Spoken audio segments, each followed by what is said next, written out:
ఇది ప్రతి ఒక్క హౌస్ వైఫ్ యొక్క బాధ కదూ. ఎంత కష్టపడినా ఎవరు గుర్తించడం లేదని, అసలు నేను చేసే పనులకి ఏమైనా విలువ ఉందా అని బాధ. అయితే ఒక్కసారి ఆగండి, గాలి మనకు కనిపిస్తేనేనా దాని విలువ తెలిసేది?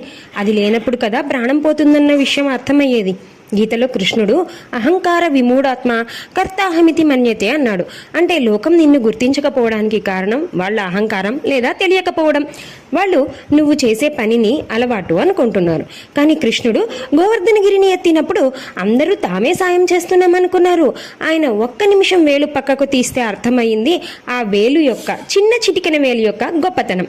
నువ్వు ఆ ఇంటిని మోస్తున్న ఆ అదృశ్య హస్తానివి అని గుర్తించు. గుర్తింపు కోసం ఎదురు చూడడం ఆపి మీరు చేసే పని ఒక యజ్ఞమని తోండి.